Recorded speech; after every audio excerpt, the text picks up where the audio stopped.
20 years of excellence. Sun International Institute of Tourism and Management. రండమ్మా coffee తాదు కానీ కూర్చోండమ్మా. ఏంటి స్వామి ఇతను? చాలా మంచోడమ్మా, మెగాస్టార్ సినిమాలు చూసిన వాళ్ళు అయిపోతాడు. స్వామి అమ్మా ఈ కాఫీ నేను ఎక్కడో తాగాను. మేడంకి స్పెషల్ కాఫీయా? ఏయ్, కూర్చో. పద మేడం మందులు రాసుకో చూచి. Thank you. పద కూర్చో.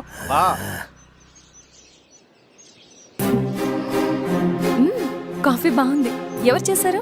మా రవణ పెట్టాడమ్మా. రవి? ఎవరు రమ్మను? రవణ మేడం పిలుస్తున్నారు.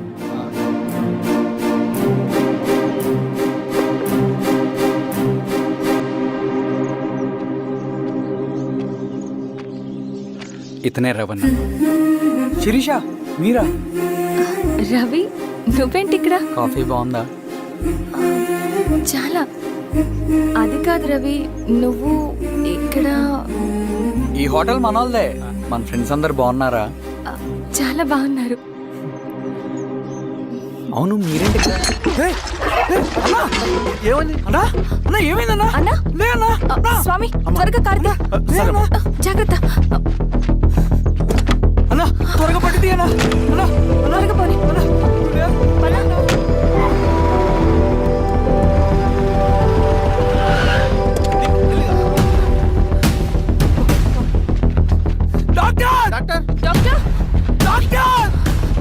ఏమైంది డాక్టర్? త్వరగా చూడండి డాక్టర్.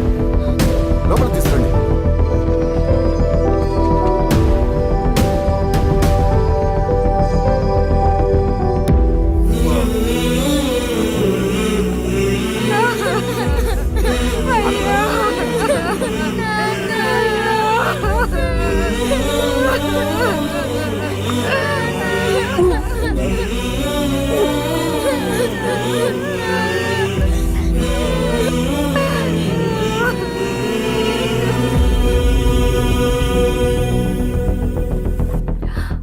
ఎలా ఉంది డాక్టర్? డాక్టర్ చనిపోయాడమ్మా.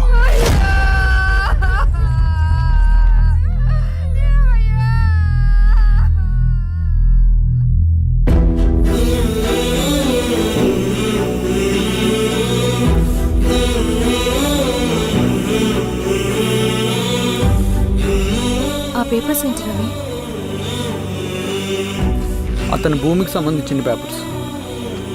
ఒక సంవత్సరం నుంచి ఈ పేపర్స్ పట్టుకుని ప్రతిరోజు ఎంఆర్ ఆఫీస్ చుట్టూ తిరిగేవాడు. భూమిని తాకట్టు పెట్టి అప్పు తీసుకున్న పాపానికి టైంకి వడ్డీ కట్టలేదని అప్పిచ్చిన ఆ దొర ఎంఆర్ఓ ఆఫీస్లో లంచం ఇచ్చి భూమిని తన పేరు మీద రాయించుకున్నాడు.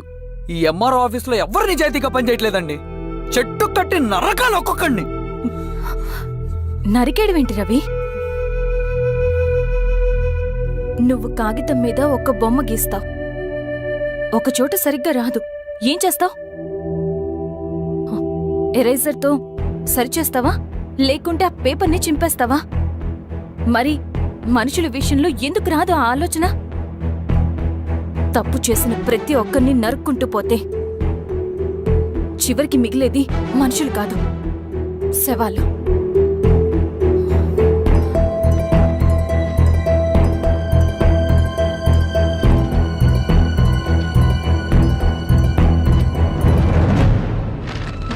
పదరవి రా.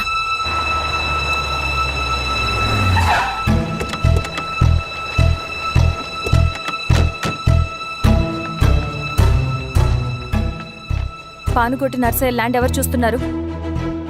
మీరెవరు? ఇదిగోండి అప్లికేషన్.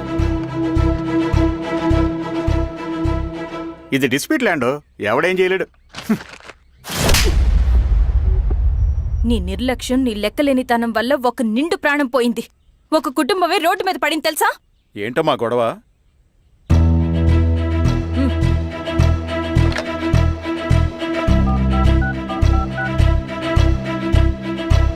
Hello sir.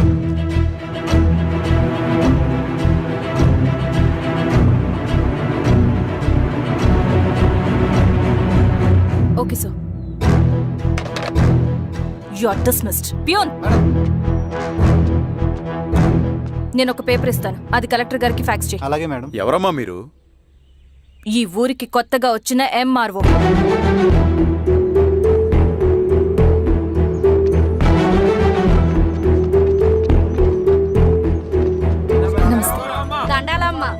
మీ పరిస్థితులు నాకు తెలుసు. పని చేస్తేనే మీకు పూట గడుస్తుంది. పనులు మానుకుని మీరు ఈ ఆఫీస్ చుట్టూ తిరగాల్సిన అవసరం లేదు. మరి ఎట్టాగమ్మా? నేనే మీ ఊరొస్తాను. ఆ రోజు అరగంట వీలు చూసుకుంటే చాలు, మీ పని పూర్తయిపోతుంది. దండాలమ్మా.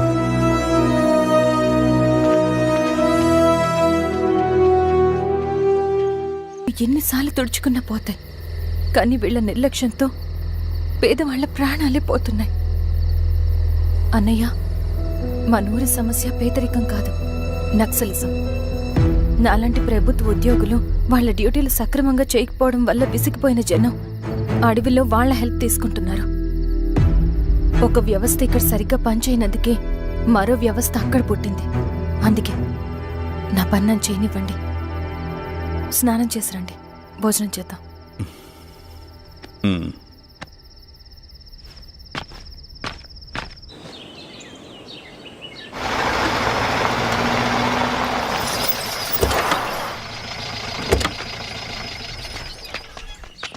నమస్కారం అమ్మా. నమస్తే. ఇలా రండి. మీ ఊరు నుంచి కొందరు ఎంఆర్ఓ ఆఫీస్లో అప్లికేషన్స్ ఇచ్చారు. తను వాళ్ళ పేర్లు చెప్తారు, వాళ్ళని పిలవండి. అలాగే మేడం. వెళ్ళండి. Madam, coffee. నువ్వెప్పుడు వచ్చావు రవి? మీరు గంటకోసారి కాఫీ కావాలంటారు కదా, మాటి మాటికి వెళ్ళి రావడం ఎందుకని వచ్చేసా.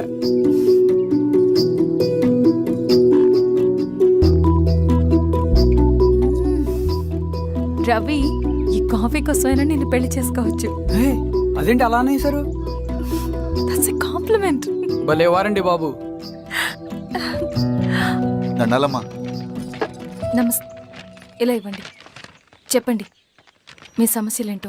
పేరు తలుపుల వీరాంజనేయులు. ఉన్నది 3 ఎకరాల పొలం. చెన్నుపాటి ధనుంజయరావు అనే మహానుభావుడు అందులో 2.5 ఎకరాల భూమిని తన పేరు మీద రాయించుకున్నాడు.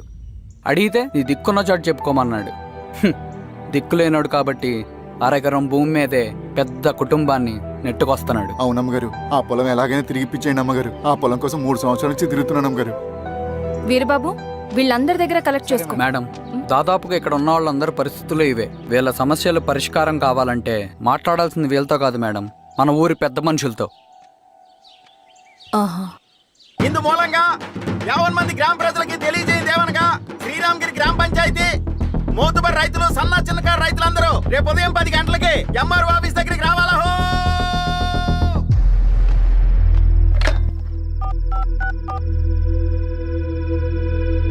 హలో, ఎవరు? నమస్తే బాబాయ్, నేను ఈశ్వర్ రెడ్డి. ఎలా ఉన్నావు? బాగున్నా.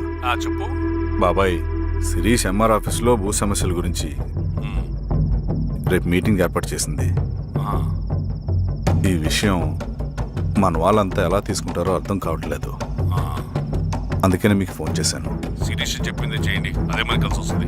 సరే బాబాయ్, ఉంటాను.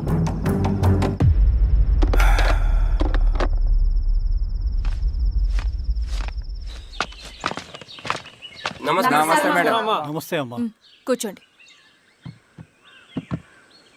పొలాల్లో పండిన పంట కోతకొచ్చినా ఈ రోజుకి ఒక్క గింజ కూడా తెగకుండా పక్షులకు, పందికొక్కలకు ఆహారంగా పోతుందంటే దానికి కారణం ఇది. ఈ ఊరికి పట్టిన దౌర్భాగ్యం మీరు చేసిన అక్రమాల చిట్టా. కడుపు మంటతో ఉన్నవాళ్లు మీరు చెప్పిన కూలీకొచ్చి ఎందుకు పనిచేస్తారు?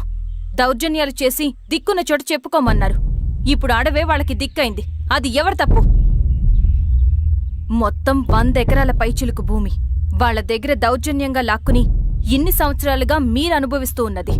మీ అంతట మీరుగా తిరిగిచ్చేస్తారా, లేదా చట్టం ఎలా పనిచేస్తుందో మీకు చేసి చూపించమంటారా? అలా చేయండి మేడం. నువ్వు ఆగవే నరసింహులు, ఏం చేయాలో మా ఎంఆర్ఓ గారికి బాగా తెలుసు.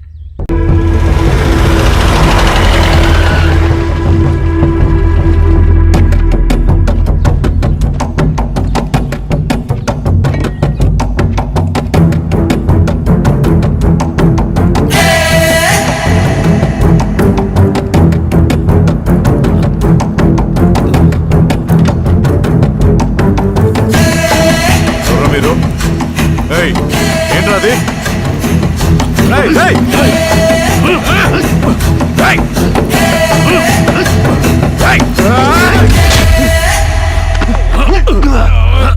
ఎవరు మీరు? ఏం కావాలి? ఏయ్! ఏయ్!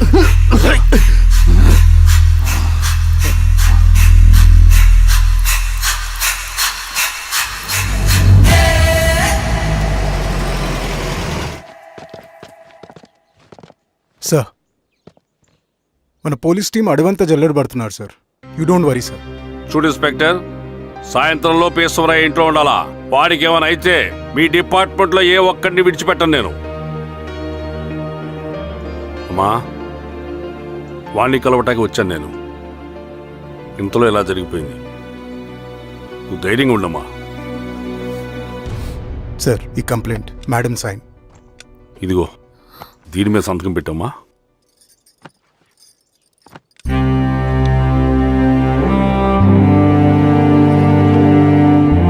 వెళ్ళండి, ముందే అబ్బని చూడండి. సార్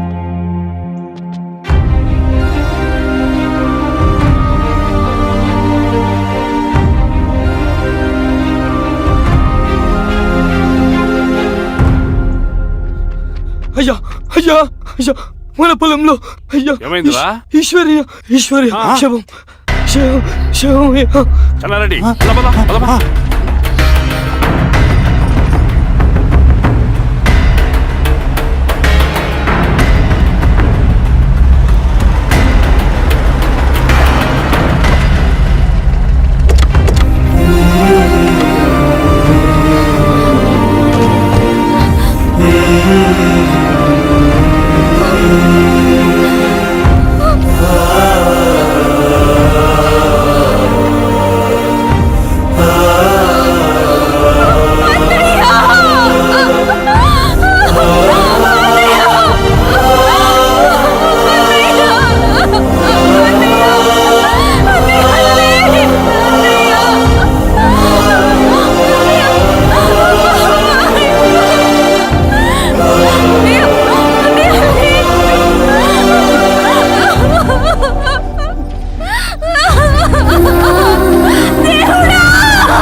అలాగే సార్.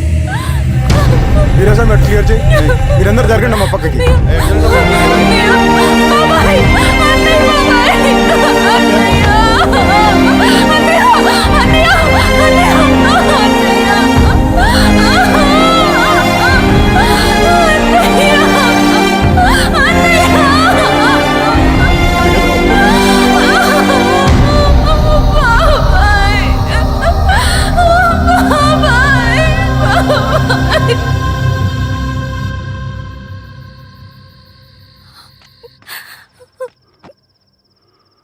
ఊరుకో అమ్మా, ఊరుకో.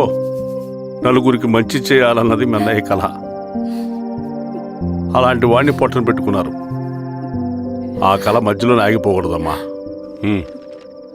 ఇందులో సంతకం పెట్టు. బాబాయ్, మీ అన్నయ్య ఆత్మ శాంతించాలంటే నువ్వు ఈ పని చేయక తప్పదమ్మా. కానీ బాబాయ్, నేను ఈ పరిస్థితుల్లో. అమ్మా, పరిస్థితులు చక్కబడాలంటే మనం పవర్లో ఉండాలి. ఇదిగో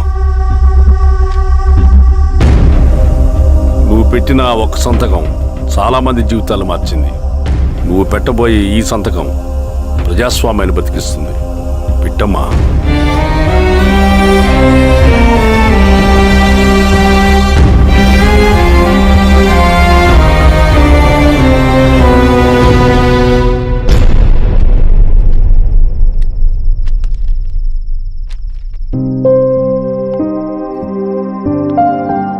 వెళ్ళొస్తాను.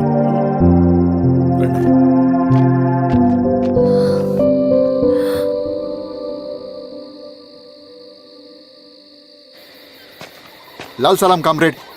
లాల్ సలాం. వినపాక మండలం జెడ్పీటీసీ అభ్యర్థిగా సురేషారెడ్డి. రవిని పిలిపించు. లాల్ సలాం కామ్రేడ్. లాల్ సలాం. ఎంఆర్ఓ శిరీష ఈ ఎలక్షన్ నుంచి తప్పుకోవాలి. ఏం చేయమంటావు అన్నా? శిరీషని ప్రజాకోర్టులో హాజరుపరచాలి. అది నువ్వే చేయాలి. అన్నా ఎక్కడికి పోతున్నాం మనం? సమసమాజ స్థాపన వైపుకు, బలహీనుని బానిసగా మార్చి దోచుకోవాలనుకునే బలవంతుడు గుండెలు చీల్చే వైపుకు, అభయం ఇచ్చే ఎర్ర జెండా నీడ వైపుకు. రవి, అందుకే ఎలక్షన్ జరగకూడదు. గెలిస్తే మనమే గెలవాలి. డబ్బు, కులం, రాజకీయ కండబలం, సానుభూతి ఓట్లు గాని గెలవకూడదు. ఈశ్వర్రెడ్డి హత్య జరిగింది కాబట్టి ఈసారి శిరీషకి హై సెక్యూరిటీ ఉంటుంది. జాగ్రత్తగా డీల్ చేయి.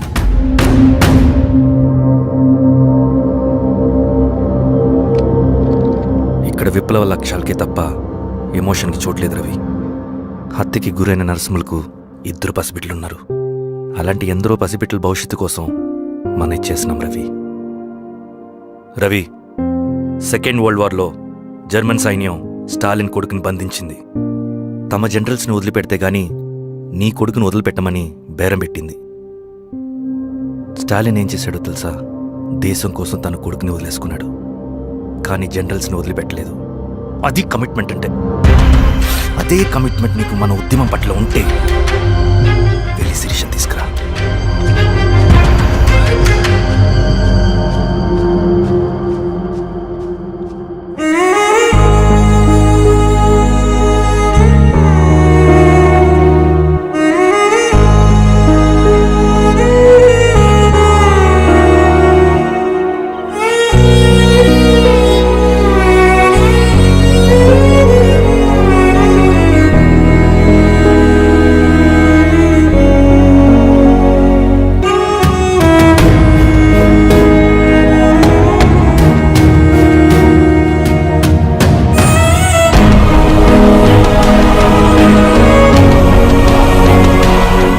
అదే కమిట్మెంట్ నీకు మన ఉద్యమం పట్ల ఉంటే వెళ్ళి శిరీష తీసుకురా.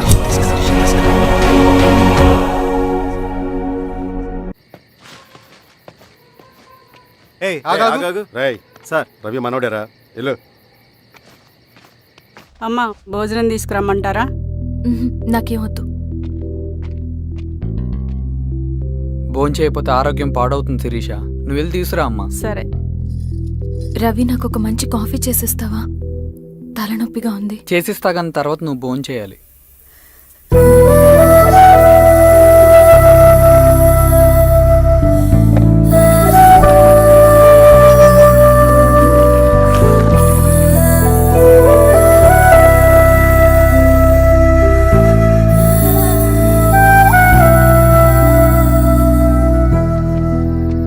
మీరేంటిలా? మంచినీళ్ళ కోసం వస్తున్నాను. ఓ, లోపల ఉన్నాయి, పదండి.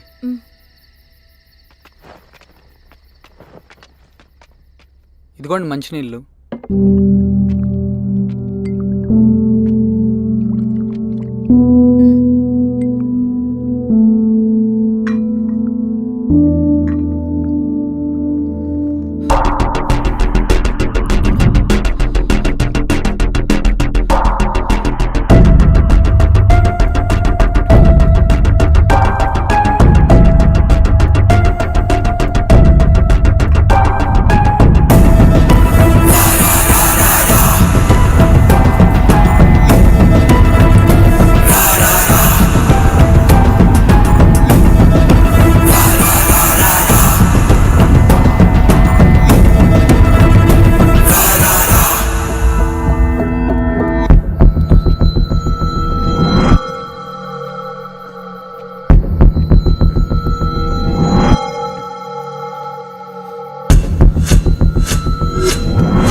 ఏమైంది సార్? సార్ ఏమైంది సార్? సార్